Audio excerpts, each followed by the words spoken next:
Hello students, welcome to affairs cloud. My name is Vikas Rana. Students, हम best of the best current affairs provide करते हैं। आप हमारी application career cloud को जाके चेक कर सकते हैं, जहां पर आप इजीली आपको वेरियस कोर्सेज देखने को मिलेंगे, क्विजेज अटेम्प्ट करने को मिलेंगी, पीडीएफ्स मिलेंगी जो कि आपकी प्रिपरेशन में बहुत ज़्यादा हेल्प करने वाली हैं। हमारा जो सेशन है, हमारा जो कोर्सेज है, ये क्यों टॉप नॉच रहते हैं?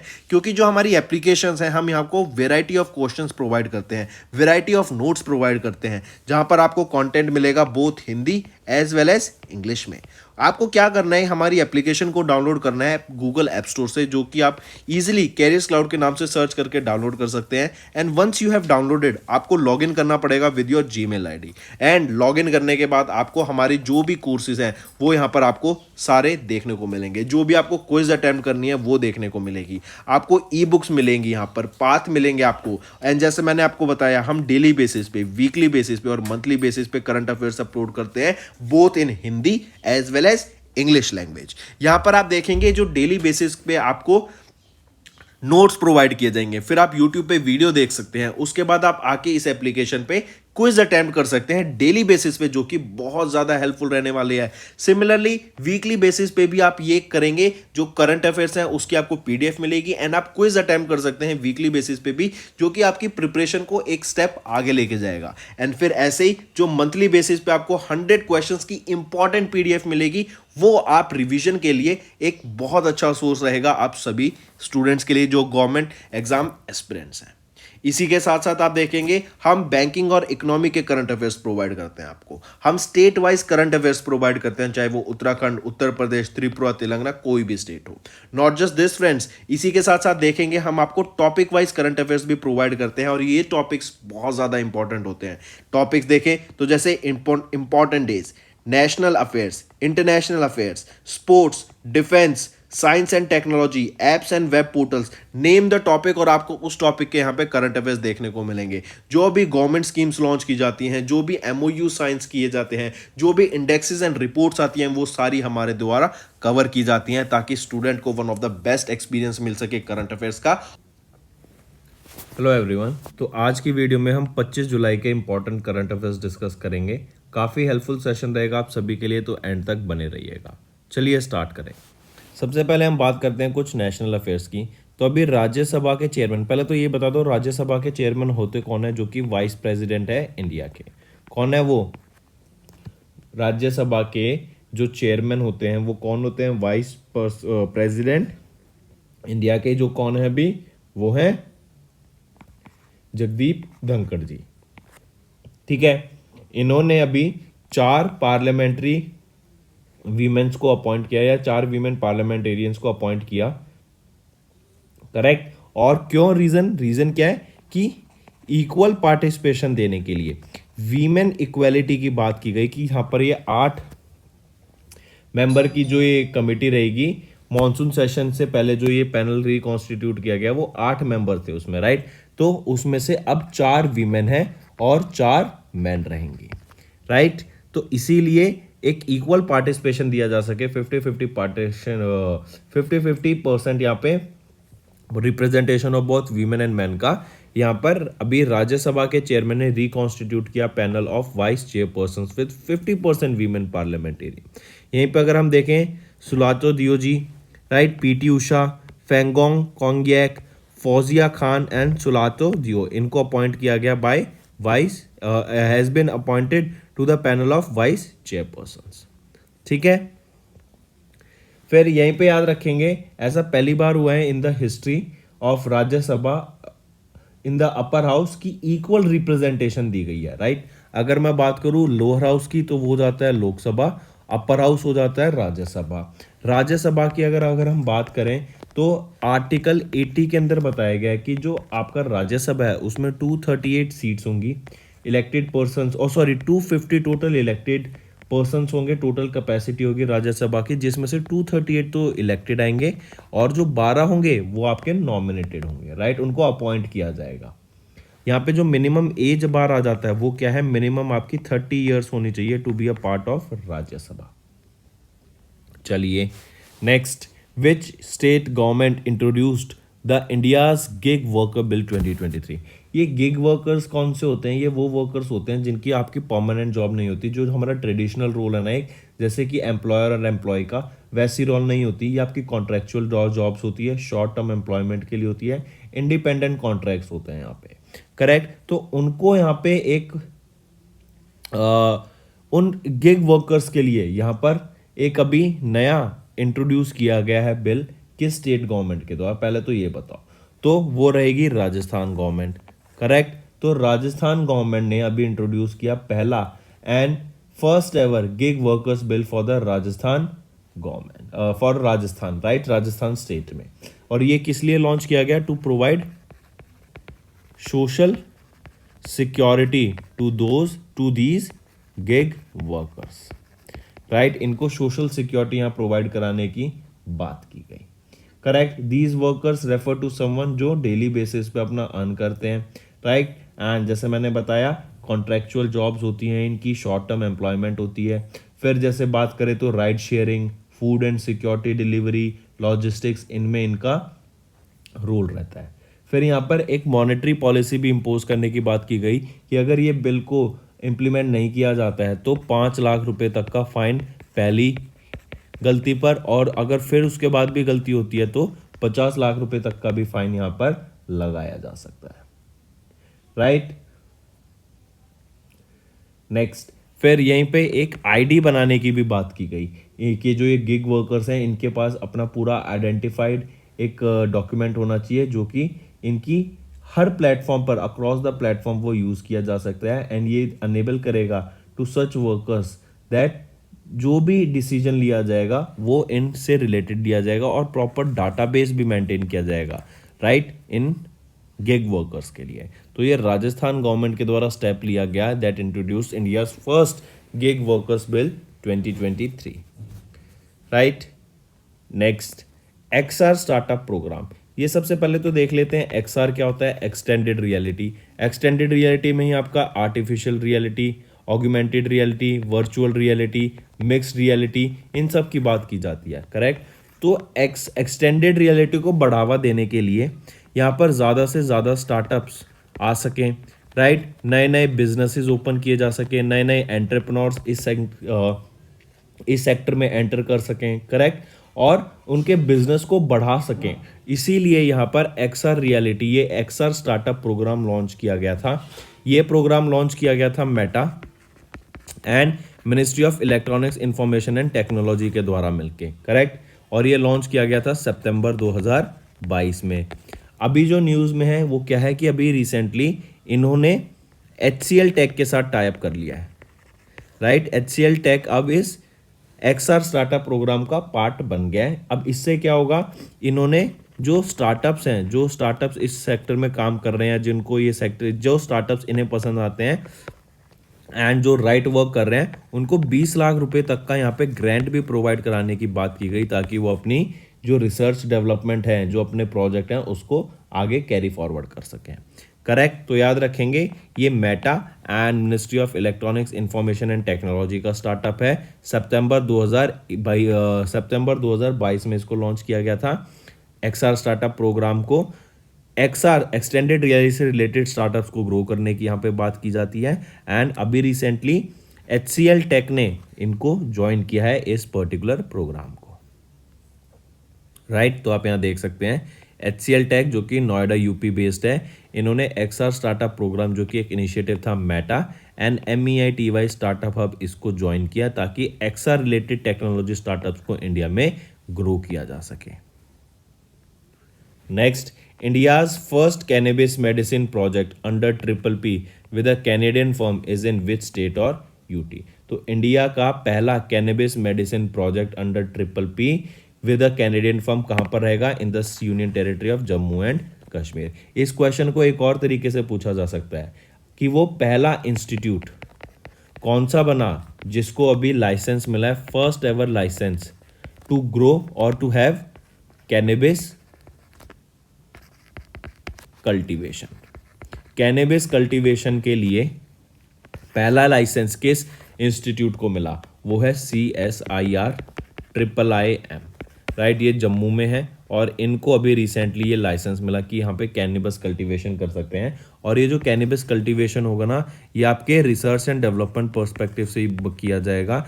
एंड जो मेडिसिन इसका यूज़ होता है, मेडिसिनल यूज़ होता है, इसको ड्रग्स की तरह ओवर एक्सक्यूज स्मोक वगैरह करने के लिए नहीं, इसको मेडिसिनल यूज़ के लिए यहाँ पर ग्रो किया जाएगा, ताकि जिनको कैंसर है, न्यूरोपैथीज की कोई दिक्कत है, न्यूरोलॉजी में दिक्कत है, उनको मतलब उनके मतलब दिमाग में मेंटल इश्यूज हैं, एलिप्सी है, राइट, बॉडी में पेन होता है, डायबिटिक पेशेंट्स हैं, तो उनके लिए यहाँ पर ये यूज़फुल काफ़ी ज़्यादा रहेगा। बिकॉज इससे कहीं ना कहीं देखा गया कि ये जो बीमारियां हैं इन पे काफ़ी पॉजिटिव इफेक्ट देखने को मिलता है। करेक्ट, इससे रिसर्च एंड डेवलपमेंट आगे बढ़ सकती है। एंड अदर स्टेट्स जैसे उत्तराखंड, यूपी, मणिपुर, मध्य प्रदेश, हिमाचल प्रदेश, यहाँ पर भी रूल्स लाए जा रहे हैं, सरकार के द्वारा पॉलिसीज डेवलप की जा रही हैं, जो कि हम फ्यूचर में देख सकते हैं।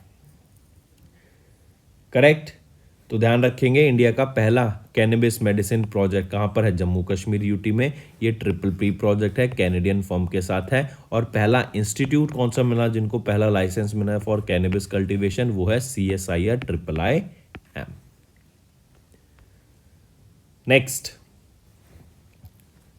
आ जाते हैं श्रीलंका के प्रेसिडेंट रनिल विक्रमसिंघे। इन्होंने अभी इंडिया को विजिट किया 20-21 जुलाई को। ये इनकी पहली विजिट थी after being the president, right. And यहाँ पर आके इन्होंने इंडिया में कुछ MOU साइन किए। जैसे फॉर एग्जांपल अगर हम बात करें जॉइंट डिक्लेरेशन ऑफ इंटेंट की, ये एनिमल हस्बेंड्री एंड डेयरिंग की फील्ड में किया गया। फिर अगर मैं बात करूँ, एक MOU साइन किया गया in the field of energy, in the field of renewable energy, ठीक। फिर एक मेमोरेंडम ऑफ कॉपरेशन साइन किया गया ताकि डेवलपमेंट प्रोजेक्ट्स को डेवलप किया जा सके in Trincomalee district of Sri Lanka. चौथा आ जाता है फिर network to network agreement between NPCI, international payments limited, and Lanka PI, Lanka pay for UPI application. Basically हम कहें तो UPI को यहाँ पे बढ़ावा करने की भी बात की गई इन श्रीलंका। और फिर आ जाता है आपका एनर्जी परमिट। एक एनर्जी परमिट है फ्रॉम सैमपुर सोलर पावर प्रोजेक्ट के लिए, राइट। तो ये कुछ MOUs हैं जो साइन किए गए by between India and Sri Lanka on Ranil Wickremesinghe, जो कि प्रेसिडेंट है श्रीलंका के, उनकी विजिट पे टू इंडिया। एंड ये जो विजिट थी ना, ये 75 ईयर्स ऑफ डिप्लोमेटिक रिलेशन जो इंडिया और श्रीलंका के बीच में है, 2023 में 75 साल हो गए थे उसको पूरे। इस एनिवर्सरी को भी सेलिब्रेट करने के लिए इन्होंने विजिट किया। Next, India signed a contract with Bangladesh to modernise signalling system of Dhaka Tongi Jetpur rail line. तो याद रखेंगे, इंडिया और बांग्लादेश ने भी कॉन्ट्रैक्ट साइन किया for the installation of computer based interlocking signalling system for Dhaka Tongi Jodhpur rail line at the Rail Bhaban Dhaka. The project is being implemented under the LOC line of credit extended by India to Bangladesh, and Bangladesh Railway has appointed an Mumbai Maharashtra based Indian company KEC International to develop this signaling system. Right, फिर इसी के साथ साथ अगर हम बात करें, एक ट्राईपार्टाइट एग्रीमेंट साइन हुआ था नेपाल, बांग्लादेश एंड इंडिया के बीच में। इसमें क्या था, नेपाल और बांग्लादेश एक दूसरे के साथ इलेक्ट्रिसिटी शेयर करेंगे और उसके लिए जो ग्रिड लाइंस रिक्वायर्ड होंगी वो इंडिया की यूज़ की जाएगी। फिर बांग्लादेश में अगर आपको याद हो, अडानी आपकी एनर्जी को सप्लाई कर रहा है, इलेक्ट्रिसिटी प्रोवाइड कर रहा है टू बांग्लादेश, राइट। फिर इसी के साथ साथ बांग्लादेश और इंडिया अपने जो ट्रेड है इन दोनों के बीच में, उसको किस में सेटल कर रहे हैं, इंडियन रुपीज़ में यहाँ पे सेटल किया जा रहा है उस ट्रेड को। तो ये कुछ न्यूज़ आपको पता होनी चाहिए, करेक्ट। चलिए नेक्स्ट पे आते हैं। नेक्स्ट है अथूर बेताल लीव्स। अथूर बेतल लीव्स, इसको अभी GI टैग मिला, ये किस स्टेट से हैं? तो याद रखेंगे, अथूर बेतल लीव GI टैग मिला इनको, ये तमिलनाडु से हैं, करेक्ट। इन लीव्स को कहाँ पे यूज़ किया जाता है? इन लीव्स को ना, ये थोड़ी सी आपकी तीखी होती हैं, राइट, आपकी पंजेंट फ्लेवर होता है और थोड़ी सी तीखी ये लीव्स होती हैं। इनको स्पेशल ओकेजन, जैसे कहीं पे टेंपल पे विजिट करना है तो वहाँ पर, हाउस वार्मिंग्स के लिए, वेडिंग्स के लिए, राइट, ये स्पेशली इन लीव्स को यूज़ किया जाता है। और अभी इसीलिए यहाँ पर तमिलनाडु की इस अथूर बीतल लीव्स को सम्मानित किया गया है विद GI टैग, करेक्ट।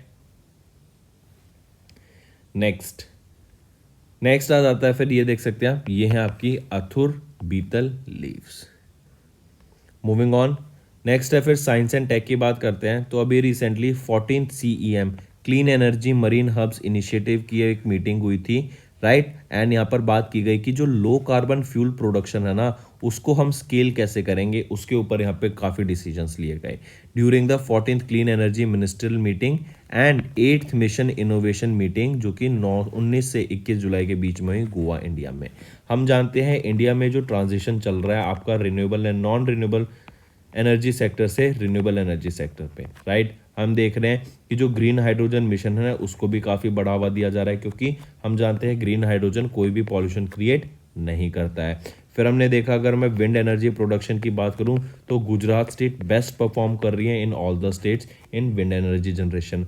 अगर मैं बात करूं सोलर एनर्जी की, तो सोलर एनर्जी में कौन सी स्टेट बेस्ट परफॉर्म कर रही है, वो है राजस्थान, राइट। फिर हम देखा कि पहली ट्रेन जो कि पावर की जाएगी हाइड्रोजन से, वो कहाँ से लॉन्च की जाएगी, फ्लैग ऑफ की जाएगी 2024 में जींद हरियाणा से उसको फ्लैग ऑफ किया जाएगा। यहाँ पे उसका स्टेशन है, ठीक। फिर यहीं पे स्टेशन के पास में ग्रीन हाइड्रोजन को मैन्युफैक्चरिंग का एक प्लांट भी सेटअप किया जा रहा है। तो और हम देख रहे हैं कि जो क्लाइमेट चेंज से इफेक्ट हो रहा है वो क्यों हो रहा है, क्योंकि बहुत ज़्यादा आपका कार्बन हमने एटमॉस्फेयर में रिलीज कर चुके हैं, तो उसको कहीं ना कहीं हमें ख़त्म करना है एंड उस जो पॉल्यूशन है उसको कंट्रोल करना है, करेक्ट।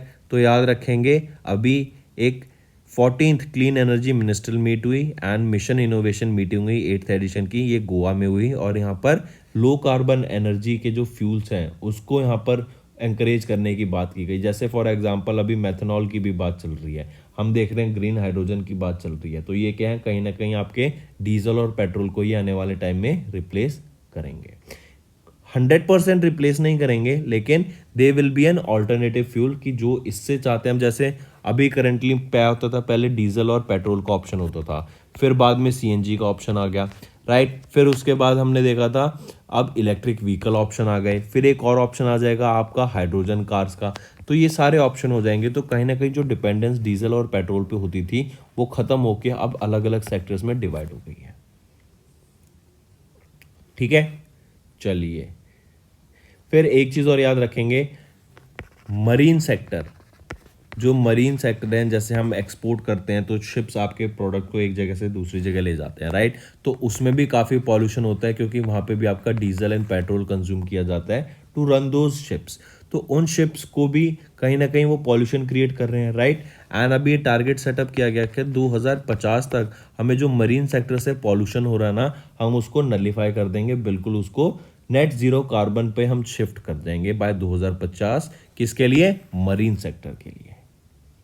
चलिए नेक्स्ट पे आते हैं, which organisation tested their Raman 2 engine at the ISRO facility in Tamil Nadu. तो रमन 2 इंजन ये किसका है, ये स्काईरूट एरोस्पेस के द्वारा डेवलप किया गया है Raman 2 engine.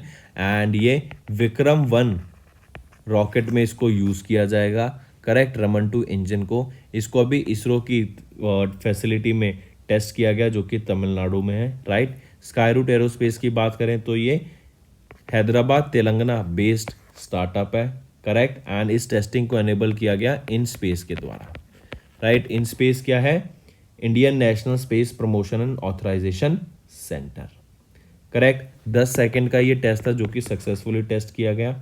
Apart from this, अगर मैं रमन 2 इंजन की बात करूं, स्काईरूट के द्वारा इसको डेवलप किया गया है एंड 820 न्यूटन का ये थ्रस्ट जनरेट करता है in during the sea level और एट द सी लेवल, मतलब एटमॉस्फेयर में। और 1460 न्यूटन का ये थ्रस्ट जनरेट करता है जब हम आपके वैक्यूम में होते हैं, राइट। एंड ये 4th stage of the launch vehicle Vikram 1 में इसको इंस्टॉल किया जाएगा, इस इंजन को, रमन 2 इंजन को। तो स्काईरूट एरोस्पेस के द्वारा इसको अभी टेस्ट किया गया एंड डेवलप किया गया। पवन कुमार चंदाना ये यहाँ के को founder and chief executive officer रहेंगे। हैदराबाद तेलंगाना में हेडक्वार्टर है एंड 2018 में इसको इस्टेब्लिश करा गया था। नेक्स्ट यहाँ पर आप देख सकते हैं, ये है आपका रमन 2 इंजन जो कि टेस्ट किया गया इसरो की फैसिलिटी पे at Tamil Nadu. Next, online portal launch to report violations of ban on e cigarettes. हम जानते हैं जो ई सिगरेट्स होती हैं ये इसका आपका बैन हो गया है, राइट। ये ई सिगरेट्स क्या होती हैं, बेसिकली आपके इसमें लिक्विड होता है या फिर कोई सॉलिड होता है, तो उसको जब हम हीट करते हैं ना तो उससे आपका एक धुआं निकलता है जो आपने देखा होगा, राइट। वो एरोसोल कह देते हैं उसको, तो उसको आप इनहेल करते हैं। फिर उसी में आपका जो ये लिक्विड होते हैं इसमें आपका निकोटीन होते हैं एंड ऑफर फ्लेवर्स होते हैं, राइट। तो इन ई सिगरेट्स को बैन करने के लिए, right, both offline and online, और इसका जहाँ पे भी कोई वायलेशन हो रहा है उसको रिपोर्ट करने के लिए एक ऑनलाइन पोर्टल लॉन्च किया गया, ये है वो पोर्टल, करेक्ट। तो आप ई सिगरेट को कहीं पे भी बिकते हुए देखें तो आप उसके बारे में रिपोर्टिंग कर सकते हैं उसके वायलेशन के, करेक्ट। चलिए नेक्स्ट पे आते हैं। नेक्स्ट है किन्होंने अभी हंगरी ग्रैंड प्रिक्स को जीत लिया है, तो इसको हंगेरियन ग्रैंड प्रिक्स हम बोलते हैं। हंगेरियन ग्रैंड प्रिक्स को किसके द्वारा जीता गया अभी 2023 में, मैक्स वर्स्टैपन के लिए। ये रेड बुल के लिए ड्राइव करते हैं और रेड बुल की ये 12th कॉन्जिक्यूटिव विन रहेगी 2023 की, ये भी याद रखेंगे, राइट। और अभी किन्होंने जीत लिया है, मैक्स वर्स्टैपन ने इसको जीत लिया है हंगेरियन ग्रैंड प्रिक्स को।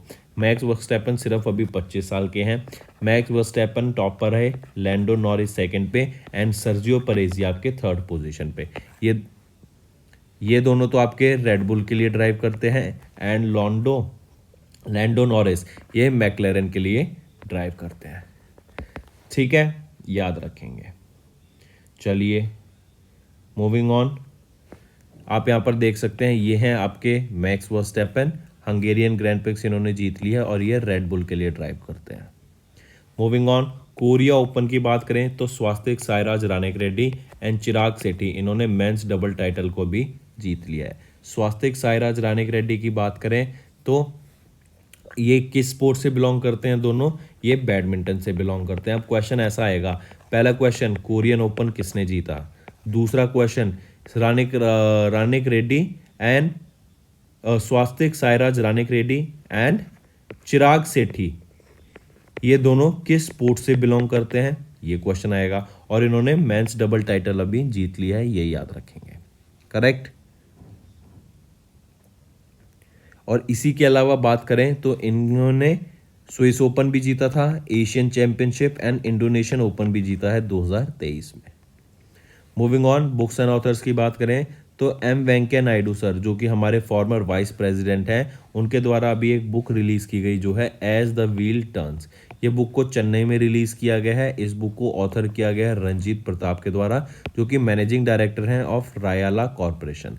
ये रायाला कॉरपोरेशन के भी डायमंड जुबली थी 75 ईयर्स ऑफ का सेलिब्रेशन करने के लिए चेन्नई तमिलनाडु ही इस बुक को रिलीज़ किया गया। ये बुक बताती है about the remarkable 50 years journey of Ranjit Pratap's personal experience, hardships and triumphs in the world of business. Next आ जाता है नेशनल मैंगो डे। कब ऑब्जर्व करते हैं, 22 जुलाई को हम नेशनल मैंगो डे ऑब्जर्व करते हैं एंड इस डे को national horticulture board of India के द्वारा 1987 में स्टार्ट किया गया था as the international mango festival to pay tribute to mango, क्योंकि मैंगो इंडियंस के लिए एक बहुत ही इंपॉर्टेंट फ्रूट आता है, क्योंकि गर्मियों में आपने देखा होगा सब मैंगो आपका कंज्यूम करते हैं, राइट, गर्मियों में। तो नेशनल मैंगो डे 22 जुलाई को। फिर आ जाता है आपका नेशनल ब्रॉडकास्टिंग डे, ये 23 जुलाई को ऑब्जर्व किया जाता है, राइट। और इसको ऑब्जर्व किया जाता है ऑन 23 जुलाई to commemorate the first radio broadcast in India. और इसको कमेंस किया गया from Indian broadcasting company Mumbai Maharashtra में, जो कि बेस्ड प्राइवेट रेडियो स्टेशन जो कि 23 जुलाई 1927 को एग्जिस्टेंस में आया था, करेक्ट। और फिर याद रखेंगे 2023 में हम ये 96th एनिवर्सरी ऑब्जर्व करते हैं of the establishment of AIR which was formerly known as IBC। तो नेशनल ब्रॉडकास्टिंग डे कब ऑब्जर्व किया जाता है, 23 जुलाई को। नेक्स्ट इनकम टैक्स डे कब ऑब्जर्व करते हैं हम, इनकम टैक्स डे हमारा ऑब्जर्व किया जाता है 24 जुलाई को, राइट। इनकम टैक्स प्रोविज़न जो हैं उसको ऑब्जर्व करने के लिए, उसको ध्यान में रखने के लिए, ताकि लोग अपना टैक्स टाइम पे पे सकें, इसको प्रमोट करने के लिए इवन आपने देखा होगा पिछले कुछ 3-4 सालों से जो टैक्स कलेक्शन है वो बढ़ता जा रहा है। रीज़न बीइंग कि डिजिटाइजेशन होने से जो आपका एक्चुअल में खर्चा होता है, जो एक्चुअल में अर्निंग होती है वो छुपती नहीं है एंड उसकी मदद से जो लोगों को टैक्स पे करना पड़ता है ना, तो वो जेन्युइन अब टैक्स पे करना पड़ रहा है, राइट। पहले तो लोग छुपा लेते थे टैक्स को, लेकिन अब वो छुपता भी नहीं है। तो इनकम टैक्स डे कब ऑब्जर्व किया जाता है? 24 जुलाई को, करेक्ट। एंड 24 जुलाई 2023 को ये 164th एनिवर्सरी थी आपकी इनकम टैक्स डे की। ये इंट्रोड्यूस कब किया था? आईटी सिस्टम 1860 में इसको इंट्रोड्यूस किया गया था। चलिए नेक्स्ट पे आते हैं, फिर इनकम टैक्स डे या फिर आयकर दिवस। नेक्स्ट है, अभी 4 नए चीफ जस्टिस अपॉइंट किए गए हैं in the high court of Gujarat, Kerala, Telangana and Odisha. अगर बात करूं मैं इनकी, जस्टिस सुनीता अग्रवाल ये गुजरात की चीफ जस्टिस अपॉइंट की गई हैं। देन जस्टिस आशीष जितेंद्र देसाई केरला के, जस्टिस आलोक अराधे तेलंगाना के, एंड जस्टिस सुभाषिष तरपात्रा ये ओडिशा के। एंड इसी के साथ साथ नोट याद रखेंगे, with this appointment Gujarat high court is the only high court in India with the women chief justice, right. तो दोस्तों ये थे हमारा आज का सेशन। अब आ जाते हैं कुछ इंपॉर्टेंट रिवीजन पार्ट पर। राज्यसभा के चेयरमैन ने रिकॉन्स्टिट्यूट किया panel of vice chairpersons with 50% women parliamentarian. 8 लोग हैं, 8 में से 4 वीमेन है, करेक्ट। तो 50-50 इक्वल पार्टिसिपेशन है। राजस्थान ने इंट्रोड्यूस किया इंडिया का पहला गिग वर्कर्स बिल 2023 के लिए। HCL टेक ने ज्वाइन किया XR startup programme with MEITY and meta. CSIR IIM Jammu's cannabis research project is India पहला cannabis medicine project under the PPP with the Canadian firm. Highlights of Sri Lankan President Ranil Wickremesinghe's visit to India from 20 to 21st of July. India ने sign किया contract with Bangladesh to modernise the signalling system of Dhaka Tongi Jodhpur rail line. Tamil Nadu's Othur betel leaves, इनको अभी GI tag मिला है। 14 CEM adopted the CEM hubs initiative for scaling low carbon fuel production. Then Skyroot successfully इन्होंने test किया Raman 2 engine को ISRO facility में तमिलनाडु में। Online portal launch किया गया to report violation on ban on e-cigarettes. Then Skyroot ने सक्सेसफुली टेस्ट किया Raman 2 engine को at ISRO facility in Tamil Nadu. Online portal launch to report violations on the bans of e-cigarette launch किया गया, चाहे offline बिके चाहे ऑनलाइन बिके, उसके खिलाफ आप कंप्लेंट रजिस्टर कर सकते हैं इस ऑनलाइन पोर्टल पे। देन हंगेरियन ग्रैंड प्रिक्स की बात करें तो मैक्स वर्स्टैपन अभी जीत चुके हैं, ये रेड बुल के लिए ड्राइव करते हैं और रेड बुल की 12th कॉन्जिक्यूटिव विन थी। कोरियन ओपन अभी हुआ, इन्होंने जीत लिया मैन डबल टाइटल को, वो है Swastik Raj Ranik Reddy and Chirag Shetty. Then Venkaiah Naidu released the book As the Wheel Turns in Chennai. National mango day 22 जुलाई को, नेशनल ब्रॉडकास्टिंग डे 23 जुलाई को एंड इनकम टैक्स डे 24 जुलाई को। देन 4 नए चीफ जस्टिस अभी अपॉइंट किए गए ऑफ दीज 4 स्टेट्स, ठीक है। तो चलिए फ्रेंड्स, ये तो हो गया हमारे करंट अफेयर्स का आज का रिवीजन। अब आ जाते हैं कुछ पुराने रिवीजन पार्ट पर। जैसे राजस्थान कैबिनेट ने अभी मिनिमम गारंटेड इनकम बिल 2023 को लॉन्च किया। NITIE मुंबई में है ये आपका, राइट। इसको कन्वर्ट कर दिया जाएगा इनटू विच इंस्टीट्यूट, ये क्वेश्चन पूछा गया है। तो याद रखेंगे यूनियन कैबिनेट जो कि प्राइम मिनिस्टर नरेंद्र मोदी के द्वारा चेयर की जाती है, इनके द्वारा भी एक डिसीजन लिया गया एंड ये बिल अभी पास किया जाएगा इन द मॉनसून सेशन। और इसमें जो बिल में है वो क्या है कि आपका NITIE मुंबई को कन्वर्ट कर दिया जाएगा IIM मुंबई में, राइट। और याद रखेंगे ये इंडिया का 21st IIM बन जाएगा, Indian institute of management, correct. NITIE। इसी के साथ याद रखेंगे महाराष्ट्र वो पहली स्टेट बन जाएगी जिस स्टेट में 2 IIM है, राइट। पहला है IIM नागपुर और दूसरा होगा IIM मुंबई। IIM नागपुर की बात करें तो 2015 में एस्टेब्लिश हुआ था और अब ये IIM नागपुर रहेगा, करेक्ट। एंड ये मॉनसून सेशन में इसको अभी पास किया जाएगा बिल को। तो NITIE, अब ये NITIE की फुल फॉर्म क्या है? National institute of industrial engineering, right, Mumbai में है और 21वां IIM बन जाएगा ये अब, और इसका रीनेम होके क्या हो जाएगा? IIM मुंबई। मूविंग ऑन, नेक्स्ट आ जाता है नाबार्ड्स 42nd फाउंडेशन डे। कब ऑब्जर्व किया गया? तो 12 जुलाई को हर साल हम ऑब्जर्व करते हैं नाबार्ड का फाउंडेशन डे, करेक्ट। नाबार्ड क्या है? National bank for agriculture and rural development. इनका 42nd फाउंडेशन डे था। चीफ गेस्ट कौन था यहाँ पर? अमित शाह थे जो कि हमारे होम मिनिस्टर हैं। ये इवेंट कहाँ पर हुआ? प्रगति मैदान में, न्यू दिल्ली में आपका ये इवेंट हमें देखने को मिला था।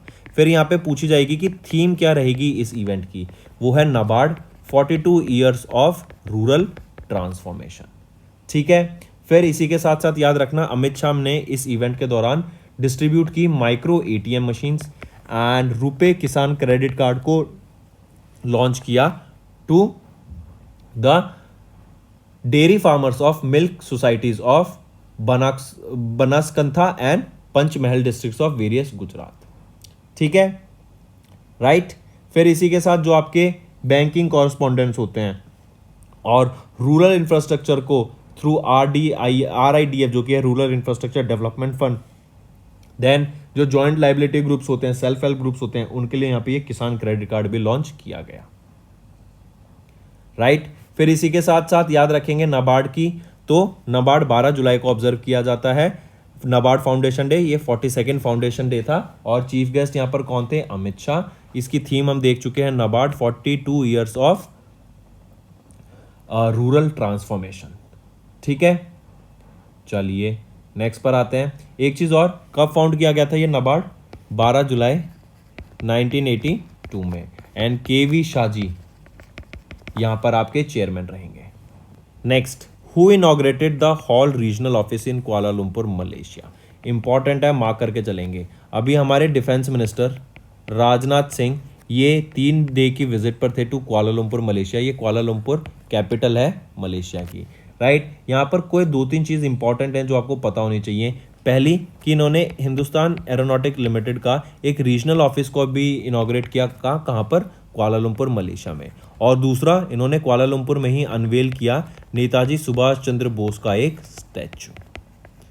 ये बहुत इंपॉर्टेंट बन जाता है ये 2 क्वेश्चंस कि हॉल का रीजनल ऑफिस कहाँ पर है, तो वो रहेगा आपका कुआलालंपुर मलेशिया में, राइट। और अभी नेताजी सुभाष चंद्र बोस का स्टैचू कहाँ इनॉग्रेट किया गया है? वो है आपका कुआलालंपुर मलेशिया में। और किसके द्वारा? राजनाथ सिंह जो कि हमारे डिफेंस मिनिस्टर हैं, उनके द्वारा ये इनॉग्रेट करा गया,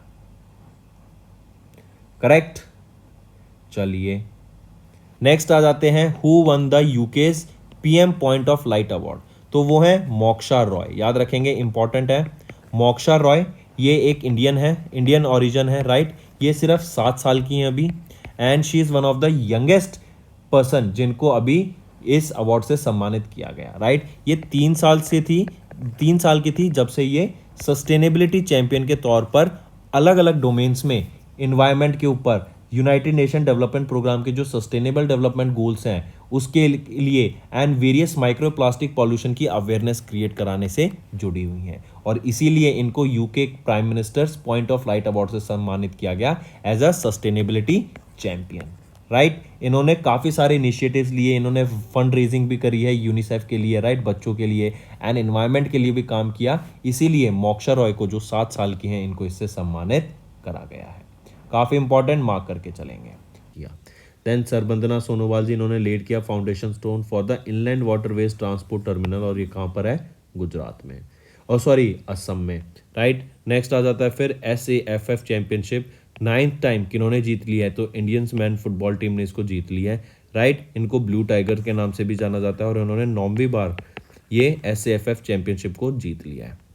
नेक्स्ट, नेटो के जो सिक्योरिटी जनरल हैं जॉन्स स्टोलनबर्ग, इनका जो टाइम पीरियड या एक्सटेंशन मिल गई है इनको, कब तक? अक्टूबर 2024 तक। नेक्स्ट, एलिना, इन्होंने इंट्रोड्यूस किया इंडिया का पहला NavIC based PNT device. PNT क्या है? Positioning, navigation and timing. ये बेसिकली क्या है? आपका बेटर लोकेशन प्रोवाइड कराएगा even in the high altitudes या फिर समुद्र के एरिया में, जैसे सीस एरियाज हो गए या फिर जो रिमोट एरियाज हो गए, वहाँ पर भी इवन बेटर लोकेशन प्रोवाइड कराने का काम करेगा। देन जापान एक्सपोर्ट करेगा इंडिया को स्टेल्थी यूनिकॉर्न नोरा 50 जो कि इंटीग्रेशन मास्ट है। ये आपकी कम्युनिकेशन में इंक्रीज करने का हेल्प करेगा काफ़ी ज़्यादा, इससे आपका कम्युनिकेशन इंक्रीज हो जाएगा और सिक्योर हो जाएगा। तो दोस्तों ये हो गए हमारे रिवीजन के पार्ट। अब आ जाते हैं आपके होमवर्क सेक्शन पर। पहला, which Indian city is set to host the festival of libraries 2023। दूसरा, Tankai method which was seen in news is associated with which process. और तीसरा, who has been designated as the 25th director general of Indian coast guard. तो ये 3 आपके homework questions रहेंगे friend. Maximum to maximum मुझे participation चाहिए बच्चों का जो वीडियो देख रहे हैं। मैं चाहता हूँ कि वो कमेंट करें ताकि उनकी प्रिपरेशन हो सके। बड़े अच्छे क्वेश्चन हैं ये तीनों क्वेश्चन, हम ऑलरेडी डेली करंट अफेयर्स की वीडियोज़ में डिस्कस कर चुके हैं, राइट। नहीं तो गूगल कीजिए, इनको सर्च कीजिए, इसके बारे में पढ़िए और नीचे कमेंट करके ज़रूर बताइए। So that's all for the day. Thank you and have a nice day. Friends ये हमारी वीडियो थी। आई होप आपको वीडियो पसंद आई होगी। इसी के साथ साथ फ्रेंड्स आप हमारे यूट्यूब चैनल को सब्सक्राइब कर सकते हैं, आप टेलीग्राम चैनल पे जाके हमें फॉलो कर सकते हैं। एंड इसी के साथ साथ अगर आपको कोई भी प्रॉब्लम आ रही है या तो पेमेंट में या हमारे कोर्सेज के साथ, तो आप हमें कांटेक्ट कर सकते हैं एट द नंबर 7677333862 या फिर आप हमारी मेल आईडी पे हमें मेल कर सकते हैं and I will make sure कि आपकी जो प्रॉब्लम है उसको जल्दी से जल्दी सॉल्व किया जाए। इसी के साथ साथ आप हमारे इंस्टाग्राम हैंडल affairscloud_official को फॉलो कर सकते हैं। कोड और याद रखना वो है विकास10। अगर आपको 10% का एक्स्ट्रा डिस्काउंट चाहिए तो आप विकास10 का कोड यूज कर सकते हैं, आपको क्रैक 10 के अलावा 10% का डिस्काउंट यहां पे मिलेगा। और इसी के साथ साथ अगर आपको कोई भी इश्यू आ रहा है हमारी एप्लीकेशन से रिलेटेड, वेबसाइट से रिलेटेड, या आपका कोर्स परचेज नहीं हो रहा, या आपका कोर्स परचेज हो गया, पैसे कट गए हैं, या कोई भी इशू आ रहा है, तो आप हमें कॉन्टैक्ट कर सकते हैं एट द नंबर 9677333862 या फिर आप मेल कर सकते हैं support@affairscloud.com पे। एंड आई मेक श्योर हमारा रिप्रेजेंटेटिव आपको जल्दी से जल्दी आपको रीच करेगा एंड आपकी प्रॉब्लम को सॉल्व करेगा। That's all for the day, friends. I hope you enjoyed the session and you can follow us on the YouTube channel, as well as apart from YouTube channel you can go and follow us at Affairs Cloud Telegram channel. And if you have any queries related to the content or the of courses offered to you or the payment which you did on the application, you can contact us on the number provided, that is 7677333862. Apart from this, friends, you can follow us on the Facebook as well as on Instagram handle, that is affairscloud_official. In the end, friends, if you use a code that is Vikas10, you will be getting an additional extra 10% discount by using this code Vikas10. Also, if you have any problem regarding the course purchase, any problem regarding to our application, you can contact us on the mobile number, that is 9677333862. And if you want to mail us, you can also mail us on support@affairscloud.com, and I assure you that our representative from us will be contacting you soon and resolving your issue.